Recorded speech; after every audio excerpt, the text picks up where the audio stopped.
This is reproducible every day. I can tell you what's going to exactly happen in 3 days. A human body is comprised of 50 trillion cells. When we look at ourselves in the mirror and say there's a single entity, no, that's an illusion. A human is a community of 50 trillion cells. The cells are the living entity. Every day in a normal body, every day, hundreds of billions of cells die every day. Just in the time we've been talking, 100 million cells probably have died. Hair cells, skin cells, blood cells. Obviously, something's replacing your dying cells every day or you wouldn't be here. In our body, we have stem cells. I grow stem cells in a tissue culture 50 years ago. I take one cell, put it in a dish all by itself. And every 10 hours it divides. So first there's one cell, then there's two, then there's four, then there's eight, and doubles and doubles and doubles. And after a week, I've got 30,000 cells in the Petri dish from one parent. What's the point? I have 30,000 genetically identical cells. They all came from the same parent. So 30,000 genetically identical cells. I split them into 3 dishes. Each dish has a different culture medium environment. That's another word. In one culture medium, the cells form muscle. In the second culture medium, my stem cells form bone. In the third culture medium, my stem cells form fat cells. The cell was responding to the environment.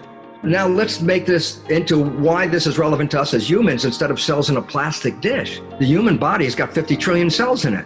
The cells are the living entity. So what's the point? A human body is a skin-covered Petri dish with 50 trillion cells. And there's a culture medium, the original culture medium, blood. The cells in my body are in a skin-covered Petri dish. They're responding to the chemistry of the blood, which is the culture medium, which determines their fate. And then all of a sudden, the most important question, there's 2, who's the chemist? Who's in the lab, I made the culture medium, but in your body, who's the chemist that puts the chemistry into that blood? The answer is the brain is the chemist. And then comes the most important question of all. What chemicals should the brain put into the blood? Because if you change the chemicals, you change the fate of the cells. Whatever picture you hold in your mind, the brain translates that picture into chemistry that complements that picture and puts that chemistry in the blood, and the body responds to the picture in your mind. I could have a picture of health, or I could have a picture of fear. I say, well, that's different chemistry. When you're in love, the brain releases love chemistry, which is like dopamine, pleasure. That's why falling in love, oh, it's so great, it's pleasure. It also releases oxytocin, which bonds you to the source of your love. It releases another chemical, vasopressin, that makes you more attractive to your partner, so that your biology is now, advertising, I'm a healthy, happy person, vasopressin. But the big one is this: growth hormone is released into the blood when you're in love. The chemistry of the body provides extreme health. That's why people, when they fall in love, they glow, they're so healthy, everything's like, oh my God, I love my life. I go, that's chemistry, okay? Now let's just give today's chemistry and fear. A picture of fear in my mind causes stress hormones, cortisol, things like that, and factors that shut down the immune system. They're called cytokines. And so the blood of a person in love has a different chemistry than the blood of a person in fear. And it's really hard for people to take this fact in, but it's a fact of science. The most valid science on planet Earth is called quantum physics. There is no science that has been tested more, affirmed more, proven to be more truthful than quantum physics, the most truthful science on the planet. The first principle of quantum physics is consciousness is creating your life experience.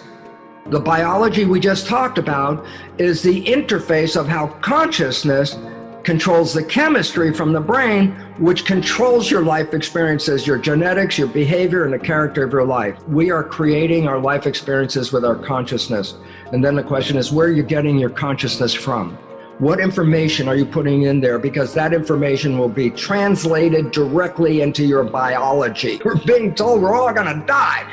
And I go, whoa. Put that picture in your mind and let me know what kind of chemistry is coming out of your brain. Well, I can tell you, stress hormones and cytokines. Watch what you're thinking.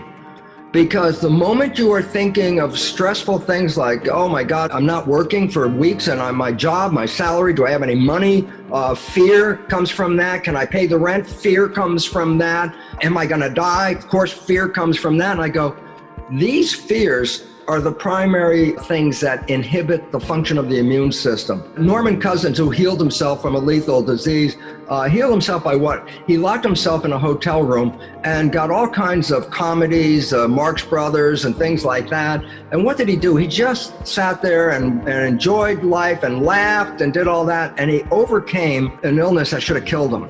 If we do not focus on the problems that they keep throwing at us, and you start to look at your life and say, am I okay? Yeah, I'm pretty good. How's my family? We're good. We're healthy. Even if there's a flu, as I said, half the people tested with the flu don't even have symptoms.